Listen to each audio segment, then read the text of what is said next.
Bien, alors je vais vous montrer comment on installe les logiciels nécessaires au TP et on va réaliser les différentes étapes rapidement. C'est-à-dire que si vous avez un petit souci, vous serez toujours capable de revenir en arrière dans la vidéo pour voir ce que ça donne. Alors, vous allez télécharger ces images. Ici, ce sont des miniatures. En fait, les images sont beaucoup plus grandes. Elles font vers les 8 millions de pixels. Vous les téléchargez ici. Tout est dans un zip que vous décompacterez. Moi, j'ai décompacté ces images dans un répertoire qui s'appelle D, dans un disque qui s'appelle D, le répertoire TP photogrammétrie, et j'ai pris soin de ne pas utiliser d'accent. C'est extrêmement important pour la suite des opérations. Donc voilà les 10 images qui font environ 1,7 MB. Le modèle que vous réaliserez sera un petit modèle, mais normalement, même avec un PC de bureautique très simple, vous arriverez à vous en tirer. Alors, installons les logiciels dont vous avez besoin. Vous en avez deux ici qui sont absolument nécessaires. Visual SFM pour créer un nuage sparse et dense, puis Meshlab pour créer le maillage et le texturer. Donc, commençons par Visual SFM. Vous le téléchargez ici. Et vous voyez que dans la partie Download, vous avez besoin de connaître le système d'exploitation sur lequel vous travaillez. C'est indiqué ici. Mais aussi la version. Est-ce que c'est une version 32 bits ou 64 bits? Et éventuellement, est-ce que votre ordinateur est compatible CUDA? Alors, pour l'histoire du 24 et 32 bits, c'est pas bien compliqué. Vous vous mettez dans l'explorateur de fichiers. Vous cliquez sur ce PC, clic droit, propriété, et là, vous allez voir la version 32 ou 64 bits de votre ordinateur. Ici, j'ai une version 64 bits, donc je retiens cette information. Ensuite, il y a l'histoire de CUDA. CUDA, c'est... En fait, le principe est simple, c'est on va envoyer sur la carte graphique les calculs, c'est beaucoup plus rapide que sur le processeur. Donc, pour savoir si vous avez une carte NVIDIA installée sur votre ordinateur, ici, panneau de configuration, puis, je ne retrouve pas la souris, matériel et audio, gestionnaire de périphériques, et là, vous regardez dans la partie carte graphique ce qui est installé. Moi, j'ai deux NVIDIA montés en SLI. C'est une configuration très particulière, c'est pour envoyer les calculs très lourds sur un ordinateur. Vous aurez peut-être une carte NVIDIA. S'il n'y a pas marqué NVIDIA, vous n'êtes pas CUDA. S'il y a marqué NVIDIA, il y a d'énormes chances pour que ce soit CUDA compatible. Donc, vous téléchargez la version dont vous avez besoin. Bon, moi ici, ce serait 64 bits, CUDA. Tout ça va rentrer dans un zip. Et vous décompacterez le zip, vous mettrez ça où vous le souhaitez sur votre ordinateur. Bien, alors attention, pour Visual SFM, vous avez besoin d'autre chose. Vous avez besoin de fichiers additionnels qui se trouvent ici. Donc là aussi, vous choisissez le système d'exploitation que vous possédez, Linux, Windows ou Mac. Puis 32 bits ou 64 bits, donc moi je suis Windows 64 bits. Et là, ces fichiers-là, tous ces fichiers-là doivent apparaître dans le même répertoire que Visual SFM, c'est-à-dire ils doivent se trouver dans le répertoire Visual SFM.exe. Donc comment les télécharger? Soit je me place dessus, je fais un clic droit, enregistrer le lien sous, et ensuite je vais chercher le chemin de Visual SFM.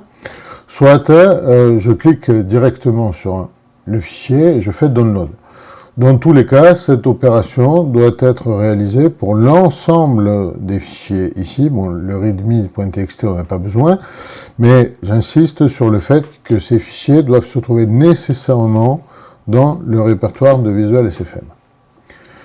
Bien, une fois que ça c'est réglé, il me faut télécharger Meshlab, donc voilà le lien. Alors, Meshlab, je descends, hop, et dans la partie Download, je prends la version qui convient à mon système d'exploitation, c'est-à-dire, moi encore, Windows 64 bits. Bien, alors on est prêt pour commencer. J'ai créé un lien Visual SFM sur mon bureau. Donc, je clique sur Visual SFM, tout s'est bien passé, il n'y a pas eu de message d'erreur. Je vais ouvrir les photographies, File, Open, Multi-Image, et comme je vous l'ai dit, mes photographies se trouvent dans D. Ici, TP Photogrammétrie, et je sélectionne l'ensemble des photographies. Il ne se passe rien, il y a un petit X là, ça signifie que c'était en train de travailler. Donc voilà mes 10 photographies, elles font environ 8 millions de pixels. La première chose que je vais faire, c'est chercher les homologies entre les photographies. Donc ça se fait en appuyant sur SFM, Pairwise Matching, puis Compute Missing Match. Donc là, il est en train d'ouvrir les photos et grâce aux algorithmes SIFT, il va chercher les points homologues. Donc, regardons maintenant ce qui s'est passé dans le répertoire D. Outre les photos que j'avais à l'origine, tout un tas de fichiers ont été construits et ça correspond à l'enregistrement des homologies. Maintenant, je vais reconstruire le nuage sparse. Donc, reconstruct sparse. Et là, vous voyez les photographies se positionner, le nuage se densifier progressivement. Donc là, pour l'instant, j'ai 2 photos, 4, 6 photos, 7, 8, 9, et la 10e va arriver. Voilà, 10 photos, c'est terminé, ça a pris 17 secondes. Donc j'ai mon nuage sparse avec la position des photos dans l'espace. Je pourrais également regarder les correspondances entre mes photographies. Donc c'est SFM, Pairwise Matching et Show Match Matrix. Donc ici j'ai une matrice qui se dessine avec les 10 photos versus les 10 photos. Bien entendu, la diagonale n'a aucun intérêt puisque elle signifierait regarder les correspondances d'une photo avec elle-même.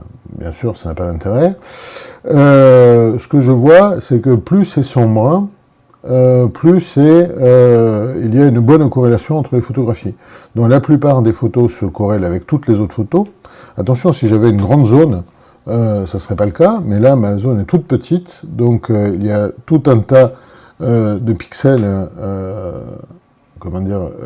qui apparaissent sur les mêmes photos. Seule éventuellement cette photo avec celle-là, c'est-à-dire celle-là avec celle-là, ne présente pas trop d'homologie, mais finalement cette affaire sera bien suffisante. Alors attention, ici il s'agit d'une matrice carrée symétrique, c'est-à-dire que cette partie-là en fait est identique à celle-là, donc on ne peut réfléchir que sur une des deux parties. J'ai donc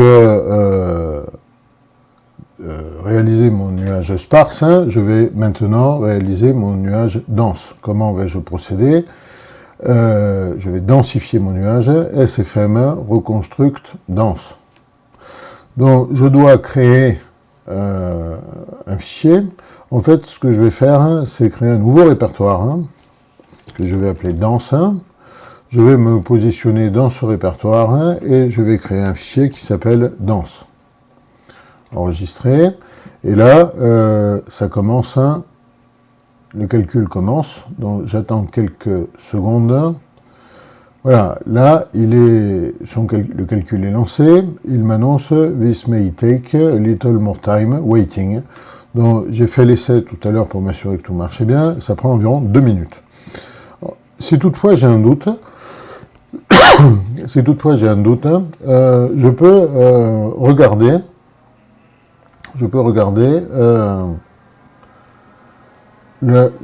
l'activité du processeur.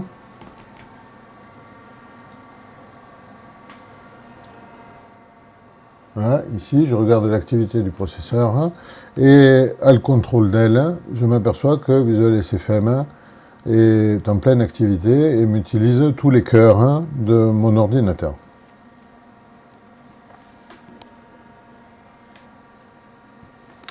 On va attendre gentiment 1 minute.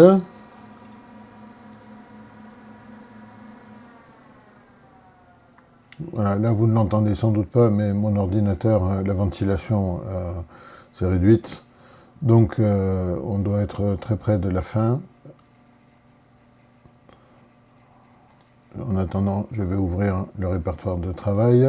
Donc, je vous ai dit, il était sur D, TP photogrammétrie, voilà, danse 1, et il est effectivement en train d'écrire un certain nombre de choses sur ce répertoire. Encore quelques secondes. Si vous voulez connaître le temps de calcul depuis le début, vous appuyez ici sur X. Et voilà, il y a 111 secondes de calcul. Si je rappuie, 115. Donc, je vous dis, ça va prendre environ 2 minutes, c'est-à-dire vers les 120 secondes.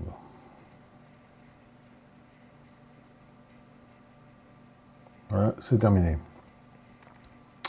Bien, alors je pourrais regarder le résultat de mon nuage dense, ici, en appuyant sur dense. Voilà, vous voyez que le nuage s'est terriblement densifié. Attention, il s'agit bien d'un nuage de points, hein, et non pas d'un mesh. Hein, vous pouvez le déplacer. Finalement, là, on ne voit pas grand-chose. Idéalement, si vous voulez explorer votre nuage, c'est bien de mettre un background noir. Hein, vous voyez, soudain, on voit beaucoup mieux ce qui se passe. On sent bien la géométrie de cet objet. Donc, pour l'instant, hein, je vous rappelle qu'il s'agit de points, il ne s'agit pas d'un modèle 3D réellement. Pour obtenir le vrai modèle 3D, méché, texturé, il va vous falloir utiliser un autre logiciel, donc je ferme ce logiciel. Ce logiciel, vous l'avez installé, c'est MeshLab. Donc voilà, la première chose à faire, hein, ça va être d'ouvrir un projet. Je vais me placer dans le répertoire de travail, c'est-à-dire TP photogrammétrie. Je vais dans Danse, dans Danse NVM, blablabla, hop, 0, et je dois ouvrir le bundle RD out. C'est fait, il me propose d'ouvrir quelque chose d'autre, ça sera liste. Voilà, pour l'instant, il ne s'est pas passé grand-chose. Maintenant, je vais importer le mesh. Donc, import mesh. C'est dans modèle, option 000.pli. Alors, tout ça, hein, vous le trouvez sur la feuille de TP, tout est indiqué. Donc là, il est en train d'ouvrir. Ça y est, j'ai mon modèle. Maintenant, ce modèle, je vais le mesher, hein, c'est-à-dire je vais faire un maillage sur ce modèle. C'est dans Filter, Remeshing, puis, attendez, je regarde, c'est Surface, aïe, j'ai été trop vite, j'arrête, je reprends, Filter, Remeshing, Surface Reconstruction, Screenette Poisson. Alors, selon la qualité de votre ordinateur, ici, vous laissez à 8 ou vous descendez à 6. Mais 8, ça devrait passer. Donc, Apply, il travaille. Vous voyez en bas à droite l'application, enfin, l'utilisation de la mémoire. Donc, je fais Close. Et là, maintenant, j'ai un mesh. Par contre, autour du mesh, j'ai un tas de choses qui ne m'intéressent pas. Alors, je dois d'abord désélectionner la vision du modèle, désélectionner la vision de option 000, me placer sur poisson, et en fait, ce dont je m'aperçois, c'est qu'il a été très au-delà, hein, il a méché très au-delà de mon objet d'intérêt. Donc, je vais éliminer toute cette affaire en sélectionnant les faces, les grandes faces. Alors pourquoi les grandes faces? Parce que si ici je regarde le maillage, je m'aperçois que le maillage est très fin à l'endroit où j'ai les points et beaucoup plus grossier au-delà. Donc je vais sélectionner les faces dont les edges, c'est-à-dire comment on appellerait ça, les segments qui créent les faces sont plus longs qu'une certaine valeur 1. Je garde la valeur qu'il me propose, je fais un preview et je m'aperçois qu'il sélectionne tout un tas de faces que je veux éliminer justement. Donc je fais Apply, Close, et maintenant je les élimine en appuyant sur ce bouton. Voilà. Alors je vois aussi qu'il me reste un certain nombre de parasites sur les côtés, donc je vais les éliminer. Évidemment, je reste toujours poisson mèche sélectionné. Donc Filter, Cleaning and Repairing, Remove Isolated Pieces, Diameter, Apply, et là, tout a été nettoyé. Donc, j'ai un mesh qui est à peu près correct. Je pourrais continuer de le nettoyer, par exemple, en sélectionnant des faces et en les éliminant. Alors, attendez, c'est ici, voilà. Bon, maintenant, je dois texturer, c'est-à-dire projeter les pixels que j'ai obtenus sur mes photographies sur mon mesh texturé. Alors, comment vais-je procéder? C'est dans Filter, Texture, et là, Parametrization plus Texturing from Registered Rasters. Je vais augmenter cette valeur à 2048. Pourquoi vais-je faire ça? En fait, ça va créer une sorte de papier peint. C'est-à-dire que plus le papier peint sera grand, plus il sera défini. Donc, Apply. Il travaille, ça ne va pas durer bien longtemps. Voilà, ça y est, c'est terminé. Donc, ici, je désélectionne les faces. Et voilà, j'ai mon mesh. Alors, mon objet méché texturé. Il n'est pas joli. La couleur n'est pas très jolie, mais ça, c'est dû à un problème d'éclairage, c'est-à-dire c'est pas bien grave. Donc, maintenant, il me faut le sauver. File, Export Mesh as. Je vais me mettre dans TP, le TP de photogrammétrie, voilà. Et je vais appeler ça, par exemple, gravure. Donc, je choisis un format pli, Save, et là, il me demande ce que je dois incorporer à ce pli. Donc, bien sûr, la texture, la couleur des faces, couleur, qualité, binary encoding, tout ça, c'est bon, OK. Donc, si je regarde maintenant ici dans la racine, dans TP photogrammétrie, je vois qu'un pli c'est créé. Mais attention, là, il y a un souci. Donc, je ferme Meshlab. Imaginons que je rouvre gravure.pli par Meshlab. Je clique dessus. Et là, il me dit, ah, il manque les textures. Donc, il a effectivement le modèle, mais vous voyez, la texture, il y a des espèces de carrés. Enfin, il n'a pas retrouvé le papier peint pour papiéter mon objet 3D. Donc, c'est tout à fait normal. Pourquoi? Parce que la texture se trouve dans ce, ici, 00, et ici, vous avez la texture. Donc, je dois en faire une copie de ça. Et ça doit apparaître nécessairement dans le même répertoire que gravure.pli que je viens de créer. Donc, rouvrons maintenant gravure.pli. Et là, ça a marché. Voilà, la texture est parfaitement rendue. Alors, vous me direz, c'est pas très joli, c'est vrai. C'est un problème d'éclairage, ce n'est pas très grave. C'est quelque chose qui peut se résoudre dans un logiciel de type Blender. Ou, par exemple, dans Sketchfab, si vous voulez diffuser ce modèle sur Internet. Voilà, j'espère que c'était clair. Je vous souhaite bonne chance.